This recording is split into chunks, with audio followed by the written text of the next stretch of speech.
Hello everyone, welcome to study with Tisha. तो हम semester 5 में जो सीएन का सब्जेक्ट चल रहा है उसमें हमने चैप्टर 1 कंप्लीट कर दिया है। सो पहले वो देख के आना, उसके बाद चैप्टर 2 पे आना। क्योंकि एप्लीकेशन लेयर हमने ऑलरेडी चैप्टर 1 में डीपली पढ़ा है। सो इसके लिए अभी उसका पूरा एक चैप्टर आएगा एप्लीकेशन लेयर, ठीक है। सो अभी पहले हम पढ़ते हैं नेटवर्क एप्लीकेशन क्या होता है। Network application is an application running on one host and provide a communication to another application running on a different host। यानी अभी हम एप्लीकेशन की बात कर रहे हैं, उसमें नेटवर्क के बारे में बात कर रहे हैं। तो नेटवर्क एप्लीकेशन कौन कौन सी होती है? जो एक होस्ट में चलती है और वो प्रोवाइड करती है कि दूसरे होस्ट में भी वो रन हो, ठीक है, यानी कि कम्युनिकेशन प्रोवाइड करते हैं।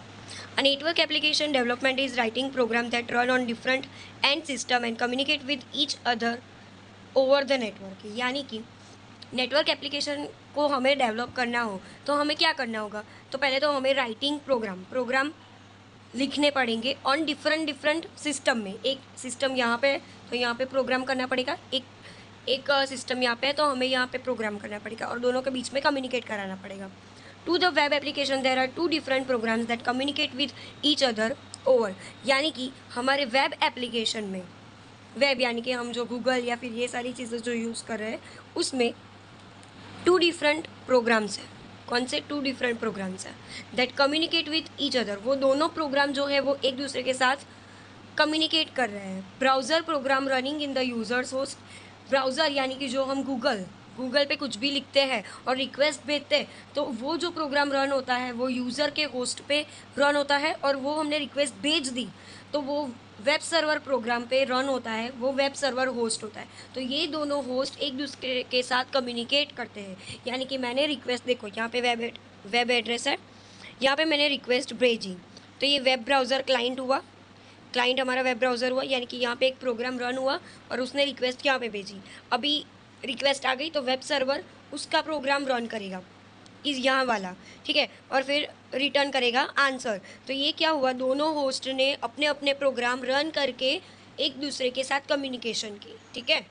जैसे कि ये एक होस्ट है, ये एक होस्ट है, तो ये दोनों के बीच में कम्युनिकेशन हो, जस्ट लाइक दिस, ठीक है। अभी नेटवर्क एप्लीकेशन के एग्जाम्पल्स कौन से? तो ईमेल पर भी क्या करते हैं हम लोग कि ईमेल भेजते हैं, फिर रिस्पॉन्स आता है। वेब में remote login, P2P, file sharing, multi user network, games, streaming, store videos, real time video conference, social networking, ये सारे नेटवर्क एप्लीकेशन में जहाँ पे क्लाइंट एंड सर्वर के बीच में कम्युनिकेशन हो, वो सारे जो एग्जांपल है वो हमारे नेटवर्क एप्लीकेशन में आएंगे, ठीक है। नेटवर्क एप्लीकेशन के आर्किटेक्चर दो टाइप्स के, क्लाइंट सर्वर आर्किटेक्चर और P2P आर्किटेक्चर, ठीक है। नेटवर्क एप्लीकेशन के आर्किटेक्चर पूछे आपको तो आपको याद रखना है कि क्लाइंट सर्वर आर्किटेक्चर और P2P आर्किटेक्चर। पर मोस्ट प्रोबेबली हमको डायरेक्टली ऐसा ही पूछता है कि P2P आर्किटेक्चर समझाओ या फिर क्लाइंट और सर्वर का आर्किटेक्चर है वो समझाओ, ठीक है। तो हम पहले क्लाइंट एंड सर्वर का आर्किटेक्चर समझते हैं कि हमारे पास ये क्लाइंट है, ठीक है। क्लाइंट ने इंटरनेट की मदद से youtube.com सर्च मारा, ठीक है। हमने क्या करा, हमारे पास मोबाइल है तो मोबाइल क्या हुआ, मतलब हम यूज़ कर रहे हैं, यानी कि हम क्लाइंट है। हम क्या करते हैं, इंटरनेट का यूज़ करके हम यूट्यूब चलाते हैं, ठीक है। यहाँ पे बहुत सारे रिक्वेस्ट आते होंगे, ठीक है, तो वो कहाँ पे जाएगा? सर्वर पे जाएगा। सर्वर क्या करेगा, वो youtube.com इसने सर्च मारा, ठीक है, तो वो सर्वर पे जाएगा। तो सर्वर पे देखेगा कि youtube.com का IP एड्रेस क्या है क्या नहीं, ये सारी चीज़ें देखेगा और उसके बाद वो मेन डेटाबेस में जाएगा और फिर वहाँ से लेके ये क्लाइंट को दे देगा, ठीक है। बट यहाँ पे ये लोड बैलेंसर क्यों रखा है? ये लोड बैलेंसर क्यों रखा है? क्योंकि जहाँ पे ऐसा ज़रूरी नहीं है कि youtube.com वाली ही रिक्वेस्ट आ रही है। हम लोग स्वाइप करके मतलब बैक में बहुत सारी चीज़ें हम लोग चलाते रहते हैं, तो बहुत सारी रिक्वेस्ट जब आएगी तब ये लोड बैलेंसर उसको बैलेंस करेगा कि बहुत सारी चीज़ें सर्वर पे ना चल जाए। जो सर्वर पे बहुत सारी रिक्वेस्ट चली गई तो सर्वर स्लो हो जाएगा। दैट्स वाई ये लोड बैलेंसर रखा है, जिससे सर्वर पे जो इंपॉर्टेंट थिंग है वो पहले जाएगी और दूसरी जो वेट कर सकते हैं वो वाली रिक्वेस्ट जो है वो मतलब लेट जाएगी। फिर मेन डेटाबेस है और डेटाबेस का बैकअप भी हम रखते हैं, ठीक है। अभी सर्वर पे भी बहुत सारी रिक्वेस्ट आ जाए तो वो कैचे मेमोरी में भी स्टोर हो जाती है। ये एडवांस क्लाइंट सर्वर का आर्किटेक्चर है जिसमें बहुत ही सिंपल है, जैसे हम लोग यूज़ करते हैं वैसे ही हमको याद रखना है कि ये क्लाइंट है और ये सर्वर है। क्लाइंट यानी कि हमने इंटरनेट की मदद से यूट्यूब चैनल सर्च करा, ठीक है, पर हमने यूट्यूब चैनल सर्च किया, फिर हमने गूगल पे भी कुछ डॉक्यूमेंट सर्च किए, या फिर हमने एप्लीकेशन डाउनलोड की, बहुत सारी चीज़ें। तो ये लोड बैलेंस करने के लिए एक लोड बैलेंसर रखा, जिससे सर्वर को कोई दिक्कत ना हो। फिर सर्वर पर वो रिक्वेस्ट गई, उसने आईपी एड्रेस ढूंढा, और फिर मेन डेटाबेस से उसने जो भी लाना होगा उसको आंसर में, तो वो ढूंढेगा और फिर क्लाइंट को दे देगा। तो ये है एडवांस क्लाइंट सर्वर आर्किटेक्चर, ठीक है। अभी देखो, क्लाइंट सर्वर आर्किटेक्चर में हम पहले क्लाइंट का देखते हैं। It communicate with server. हमें पता है कि क्लाइंट जो है वो सर्वर के साथ कम्युनिकेट करता है। It's not like continuously connected. वो कंटिन्यूसली नहीं होता कि हाँ भाई मुझे चाहिए तो दे दे। मतलब जब भी उसको ज़रूरत पड़ेगी तभी वो सर्वर से कम्युनिकेट करेगा, तभी वो सर्वर से कनेक्ट करेगा, वरना वो नहीं करेगा। May have dynamic IP address, मतलब बहुत सारे आईपी एड्रेस होते हैं उसमें। ऐसा ज़रूरी नहीं है कि ये गूगल का यही है तो ये यहीं रहेगा। अलग अलग रिक्वेस्ट के लिए अलग अलग आईपी एड्रेस होते हैं।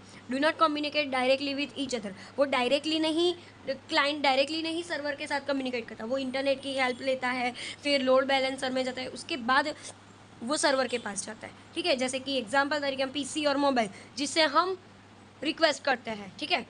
फिर आता है server. It always on host. It has a fixed IP address. Server का फिक्स आईपी एड्रेस होगा। सर्वर के अंदर जो भी रिक्वेस्टेज आएगी उसका डायनेमिक आईपी एड्रेस होगा। क्यों? क्योंकि क्लाइंट तो सर्वर एक ही है, तो क्लाइंट जो भी रिक्वेस्ट भेजेगा वो एक ही आईपी एड्रेस पे भेजेगा, ठीक है। फिर उसके अंदर बहुत सारे आईपी एड्रेस होते हैं, वो हमने देख लिया। Larger cluster of host data centre, यानी इसमें बहुत सारे data, large cluster of host data centre यहाँ पे होता है, जैसे कि वेब सर्वर, ठीक है। तो ये हो गया हमारा क्लाइंट सर्वर आर्किटेक्चर। अभी हम देखते हैं पीर टू पीर। पीर टू पीर में क्या होता है, C1 को कुछ भेजना है C2 को तो वो डायरेक्टली भेज देगा। C1 को भेजना है कुछ C3 को वो डायरेक्टली भेज देगा। C1 को भेजना है कुछ C4 को तो वो डायरेक्टली भेज देगा। C5 को C4 पर तो वो डायरेक्टली भेज देगा, ठीक है। इसमें कोई बीच में कोई हब या फिर कोई राउटर नहीं होगा जिससे वो हेल्प लेगा, वो डायरेक्टली कम्युनिकेट करेगा, ठीक है। तो ये होती है पीर टू पीर। ये थोड़ी मोस्ट इंपॉर्टेंट है, ये ऑलमोस्ट 2 और 3 मार्क्स में पूछ लेते कि पीर टू पीर आर्किटेक्चर क्या होते हैं, तो आपको यही ड्रॉ करना है। पीर्स डायरेक्टली कम्युनिकेट, ठीक है। पीर्स वाला जो है वो डायरेक्टली कम्युनिकेट करता है। Get peers request service from other peers, provide service to other peers, ठीक है। मतलब एक दूसरे को हेल्प करके वो सर्विसेज प्रोवाइड करते हैं। सेल्फ स्केलेबिलिटी है उसके पास, क्योंकि वो खुद ही करता है सब कुछ। New pirs bring new services capacity as well as new service demand. New peers bring new services.